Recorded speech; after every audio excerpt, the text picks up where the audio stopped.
So die regering wil nuwe wetswysigings toepas om kripto-eienaars amper te forceer om hulle wagwoorde en goed vir die regering te gee sodat die regering hulle geld kan vat. Ek verstaan dit nie verskriklik goed nie, so kom ons gesels bietjie met Teens die Bison dat hy vir ons kan verduidelik wat hierso aangaan. Ja, dankie Leray. Nee, die groot ding is dis wetgewing wat reeds van toepassing is op fisiese geld, kontant, rande, dollars, hoeveel jy in die land mag inbring en uitvat, wat hulle nou van toepassing maak op crypto, maar met crypto en goud ook word hierby ingesluit.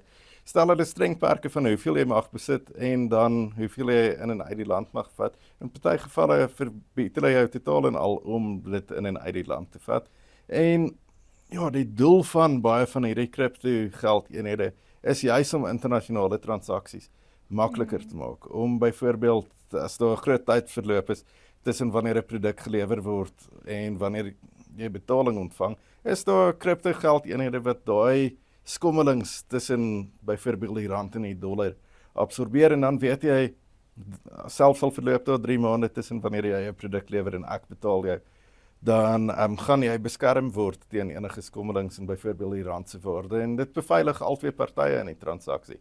So crypto wat juis in baie gevalle daarvoor gemaak is om oor grense gebruik te word nou deur die staat so ingeperk dat dit nie meer gedoen kan word nie. En hier praat ek baie keer van enorme transaksies wat gedoen word en wat definitief bo daai drempel gaan val wat die staat vasstel.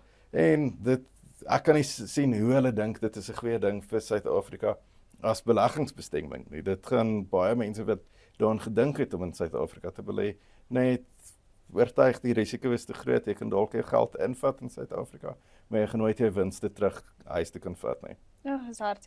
En dis amper vir my, daar's hierdie ongelooflike nuwe manier eintlik om hierdie buitelandse valuta transaksies makliker te maak, te streamline om nou die Engelse woord te gebruik.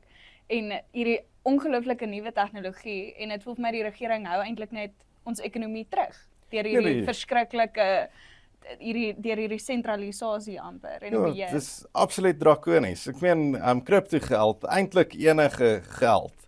Sodra die reservebank of die crypto uitreiker, wie ook al dit mag wees, sodra dit uitgereik is dit die wêreld se geld en dit is gemaak in alle gevalle om transaksies te fasiliteer. Nou sê hulle, jy mag dit nie doen nie. Dit is amper asof die regering voel as hulle iets nie reguleer nie, dan moet dit onwettig wees. En op hierdie stadium gaan hulle letterlik en maak regulasies en sê, meeste van wat jy nou met crypto of goud of kontant doen, dis nou onwettig, einde van die storie. En ek weet nie wat hulle daardeur probeer beskerm nie.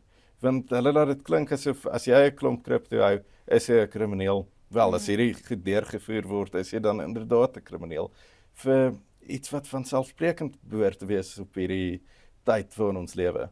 So, Teens, wat dink jy sal solidariteit kan doen aan hierdie kwessie? Wel, ons het nou kommentaar ingedien om bloot vir die regering te sê wat julle hier voorstel is belaglik.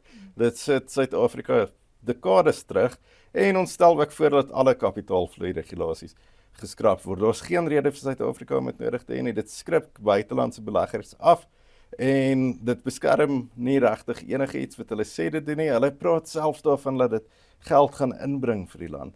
Wie gaan geld hiernatoe stuur as jy weet, die regering gaan 'n keer as jy 'n opbrengs daarop het, om dit terug te vat na waar jy bly. Dit maak dood eenvoudig nie sin nie en ons sal dit so aan die regering oordra. Ons sal ook ons lede in die finansiesnetwerk veral bystaan as hulle sukkel met iets wat uit hierdie wet vloei. En ja, ons hoop en doen 'n beroep op almal in die publiek om ook druk uit te oefen op die regering om van hierdie waansinnige plan ontslae te raak.